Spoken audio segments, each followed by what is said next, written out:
युवावस्था में मेरी एकमात्र महत्वाकांक्षा शादी करना और परिवार शुरू करना था।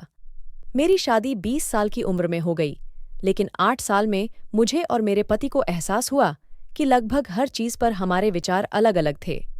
हमारे 2 बच्चे थे, लेकिन जब वे 6 और 2 साल के हुए तो शादी समझौतों और समायोजन की एक श्रृंखला की तरह लगने लगी। हम अपने बच्चों का पालन पोषण कैसे करना चाहते हैं, इस पर हमारे विचार एक दूसरे से बहुत अलग थे, इसलिए हमने अलग होने का फैसला किया। इसमें कुछ भी कड़वा नहीं है, यह जीवन है, ऐसा कभी कभी होता है।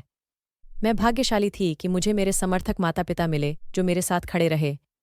मुझे याद है कि मैंने शादी को खत्म करने का फैसला करने से पहले पिताजी को फ़ोन किया था, और जब उन्होंने सुना कि मैं कितनी परेशान हूं तो उन्होंने कहा, अपना बैग पैक करो और घर आ जाओ। उन्होंने मुझे यह भी एहसास कराया कि शादी जीवन का अंतिम लक्ष्य नहीं है, और समय के साथ मुझे एहसास हुआ कि वह कितने सही थे। तलाक के बाद जब मैं अपने माता पिता के घर चली गई तो मुझे निष्क्रिय और उद्देश्यहीन महसूस हुआ।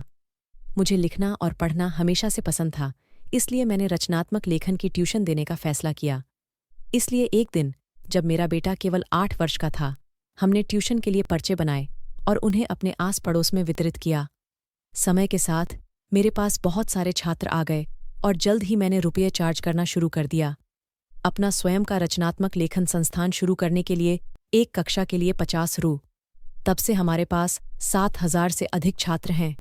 मेरे तलाक को 19 साल हो गए हैं, लेकिन मैं अब तक सबसे ज्यादा खुश हूं। पिछले साल ही मैंने हमारे लिए एक घर खरीदा था और यह हमारा अपना छोटा सा स्वर्ग है। मेरी दिनचर्या में संस्थान में पढ़ाना शामिल है, और फिर मेरा पसंदीदा हिस्सा अपने बच्चों के लिए घर आना, सिटकॉम देखते समय उनके साथ रात्रिभोज करना और पात्रों पर चर्चा करना, जैसे वे हमारे अस्तित्व का मूल हैं। इससे पहले मैंने जो भी निर्णय लिए उनमें से कोई भी वास्तव में मेरे निर्णय जैसा नहीं लगा, लेकिन अब मुझे लगता है कि हम सब बहुत स्वतंत्र हैं और अपनी शर्तों पर जीवन जी रहे हैं। ईमानदारी से कहूं तो अक्सर हमें ऐसा लगता है कि शादी या किसी परीक्षा में असफल होना या किसी के साथ रिश्ता तोड़ना दुनिया का अंत है, लेकिन जीवन में आपको आश्चर्यचकित करने का एक अद्भुत तरीका है। मैं 47 साल की हूं, लिख रही हूं, अपना खुद का व्यवसाय चला रही हूं, अपने बच्चों का पालन पोषण कर रही हूं, यात्रा कर रही हूं और अभी भी खोज कर रही हूं, और मेरे पास इसके अलावा कोई रास्ता नहीं है।